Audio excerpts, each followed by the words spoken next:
Welcome. Welcome to Thoughts Roundup. I would like to continue today with the verbal memoirs that I'm bringing to you. It's concerning things, the miraculous and touching things that have happened in my ministry. Oh, I stopped by and got me an iced coffee. And I just happened to see that. That's a sip every once in a while does something for you. It's decaf iced coffee with cream. That is so good. Anyway, I promised to tell you about John and I when we went to Dallas, Texas to build a new church. I promised to tell you about our first night in Dallas. Well, we drove in from Louisiana. I drove fast. We got there. It was about dark. She said, "Why did we drive so fast?" I said, "Well, I don't know. I just was anxious to get here." Now, understand we didn't know a soul there. My uncle had given me the phone number of a man he saw that day that used to live in Louisiana. He now lives in Dallas, Texas. He said, whenever he gets to Dallas, have him give me a call. Here's my phone number. So we drove up and we stopped at a barbecue place called Uncle Fred's. John said, "Well, what are we going to do?" I said, "Well, I didn't know we had an uncle here. Let's go over here to Uncle Fred's and eat." So we went over there and got us a nice sandwich. Now what are we going to do? Well, let's call that man that told us to call him when we got here. So I called Arthur Lewis. "Oh, yes," he said. Come on down. He said, "I want to see you tonight." He said, "Come on down and go down Oates Drive till you get to Ferguson Road. Turn left and go all the way down till you get to Samuels Boulevard. Turn right. And you'll go up an incline. And the Eastern Hills Motel is right on the right."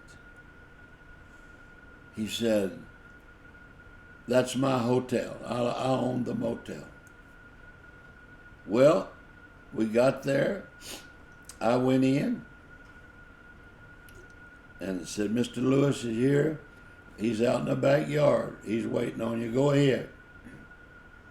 Well, I went back there and I spoke to him, and he looked at me and said, "So you are Grayson Marler's son?" I said, "Yes, sir." He turned his back to me. It was an awkward moment. In a little while he turned back and tears was running down his eyes.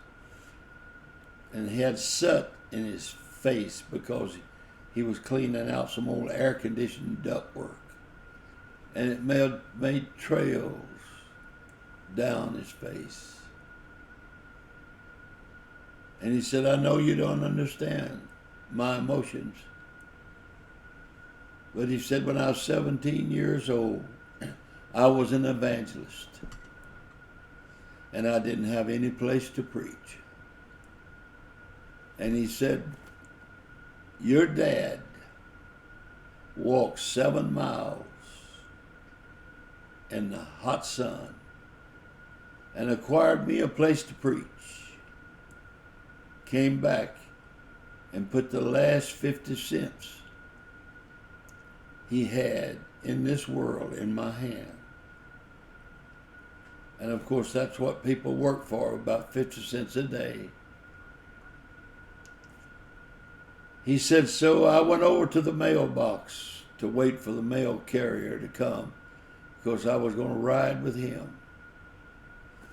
And I took that 50 cents in my hand and I held it up to the Lord and I said, God, one day I'm going to pay Grayson Marler back. So he looked at me and said, Brother Marler, I have a home here that nobody lives in.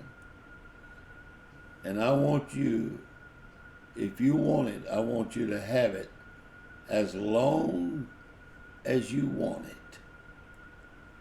As long as you need it and want it, I want you to have that home. And then he said, and while you're here, anything you need, you let me know.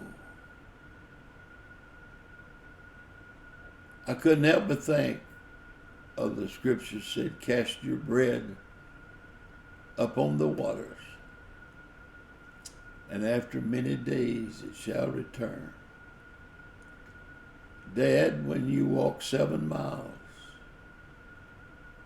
and whenever you gave your last penny away,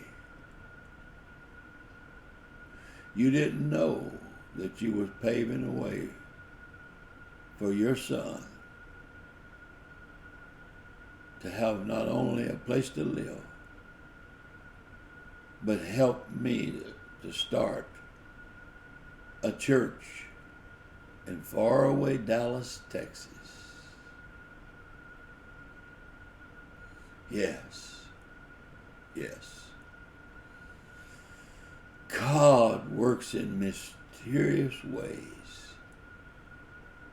his wonders to perform.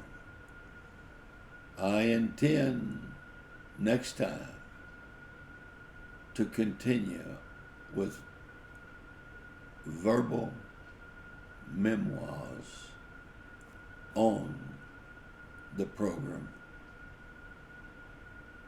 Thoughts Roundup. God bless all of you. You're so kind and so receptive.